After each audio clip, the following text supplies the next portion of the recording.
Johannes Rebmann was a German missionary and explorer credited with feats including being the first European, along with his colleague Johann Ludwig Krapf, to enter Africa from the Indian Ocean coast. In addition, he was the first European to find Kilimanjaro. News of Rebmann's discovery was published in the Church Missionary Intelligencer in May 1849, but disregarded as mere fantasy for the next 12 years. The Geographical Society of London held that snow could not possibly occur, let alone persist, in such latitudes, and considered the report to be the hallucination of a malaria-stricken missionary.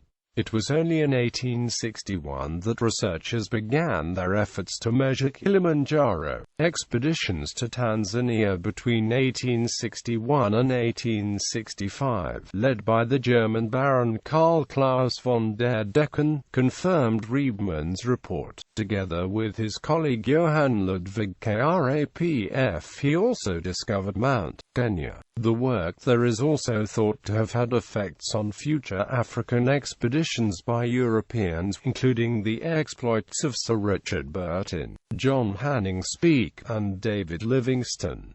After losing most of his eyesight and entering into a brief marriage, he died of pneumonia.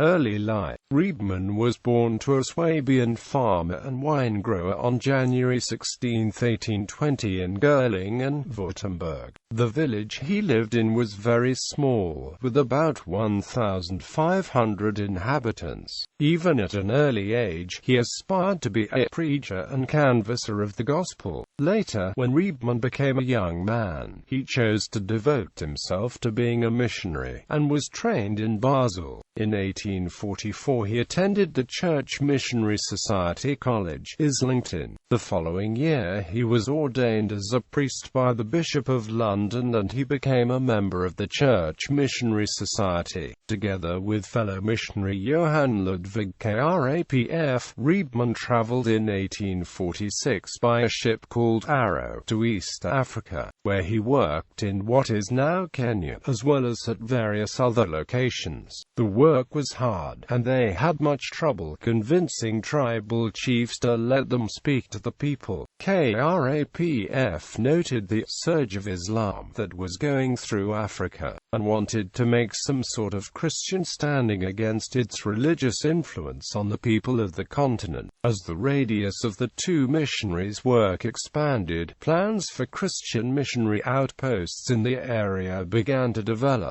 During his time in Africa, Rebmann kept a diary from 1848 until the end of his life. In the diary, Rebmann writes of the way his trust in his Christianity kept him stable in the continent of Africa, where only very few Europeans had ventured before him. An extract from the diary, which Rebmann in turn took from the Bible, reflects Rebmann's belief in his faith. "Restore to me joy of your salvation, and grant me a willing spirit to sustain me." Stumbling upon Kilimanjaro and Mount Kenya in 1848, Rebmann was the first European to see Kilimanjaro. The following year, he saw Mount Kenya together with his colleague Krapf. On the October 16, 1847, the two men set out for the mountain of Kasagao. With them came 8 tribesmen and a local caravan leader named Bwanakeri. This expedition was designed with the goal of establishing some of the first mission posts in the region. The journey was successful, and the group of tribesmen and the missionaries returned to Mombasa on October 27. Sometime during the journey of the stay in the region, Rebmann and Krapf learned of a great mountain referred to as Kilimanjaro, which reached the clouds and which was capped in silver. The two men, like most Europeans at the time, were under the impression that snow and ice could not exist so close to the equator, and failed to realize the significance of the mountain being topped with silver. However, the two missionaries, who had had become just as much explorers as they were missionaries, became quite interested in Kilimanjaro, and Krapf sought permission of the Mombasa governor for an expedition to the land of the Jaga, a people now known as the Chaga, who lived and live on the actual slopes of Kilimanjaro.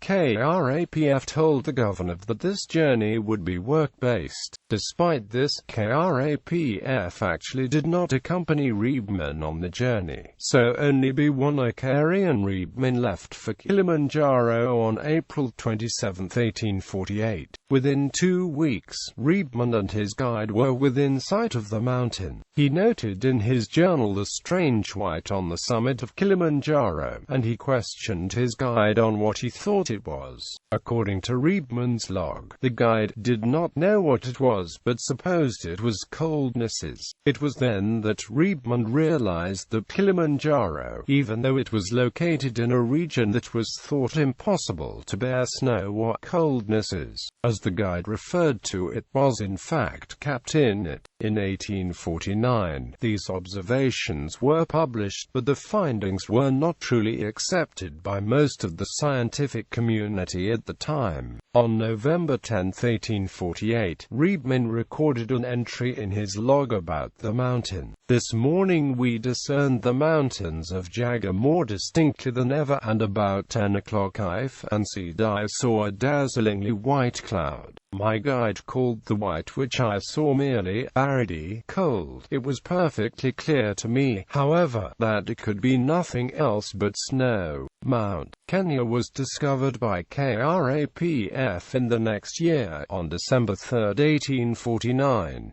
The finding of this mountain was also met with disbelief in Europe, but the effect of these discoveries was enough to trigger further investigation into other areas of Africa, thereby stimulating a growth of scientific knowledge of the region's people, history, and geography of the African continent.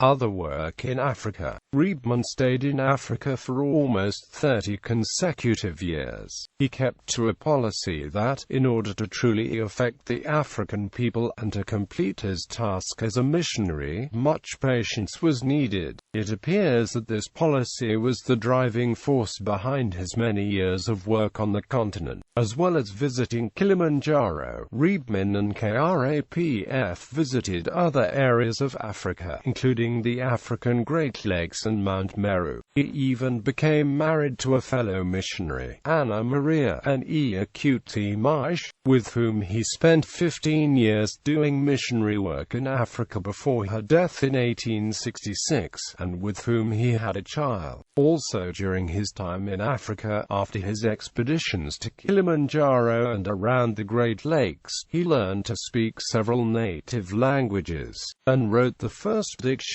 of the language, as well as completing a dictionary of the Nika language, and a dictionary of Swahili. He also translated the Gospel of Luke into Swahili. Slag Map. During the time in Africa, Krapf and Rebmann worked the way into the interior of the continent. They traveled to several areas in the regions of Central and Eastern Africa, including to what is now known as the African Great Lakes. The finding of one especially large lake is depicted in a map known as the Slag Map. It was known by this name because the layout of the water body suggested a shape similar to that of a slug. The basis for the map was prepared by the missionary Jacob Earhart from the reports of his companions Krapf and Rebmann, and from verbal information that he had acquired from a local people. Earhart was struck by the fact that travelers who had gone inland from different points on the coast had all come to an inland sea. In November 1854, while talking about the problem to Rebmann at one and the same moment, the problem flashed on both of us, solved by the simple supposition that where geographical hypothesis had hitherto supposed an enormous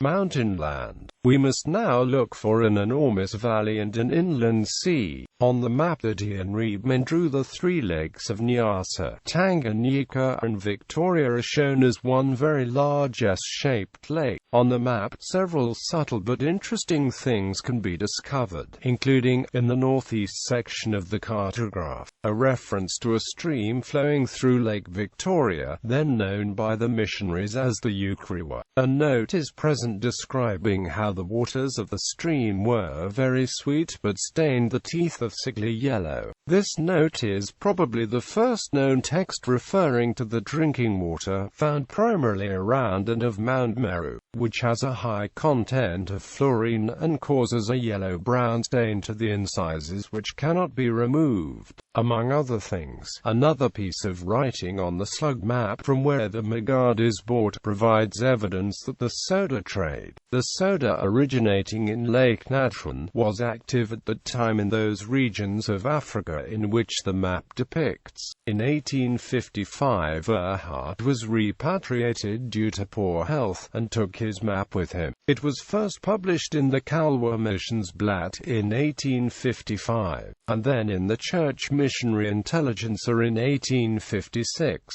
The Slag Map based on Erhard's map has never been published. It is now in the care of the Royal Geographical Society in London. The map is described by the Society as sketch of a map from 1 degree north to 15 degrees south, latitude and from 23 degrees to 43 degrees east, longitude delineating the probably position and extent of the Sea of Unyamesi as being the continuation of the Lake Nyasa and exhibiting the numerous heathen tribes situated to the east and west of that great inland sea together with the caravan routes leading to it and into the interior. In general, in true accordance with the information received from natives, representatives of various inland tribes, and Mohammedan inland traders, by the REVD, Messrs. Erhard and F. Rebmann, missionaries of the Church Miss.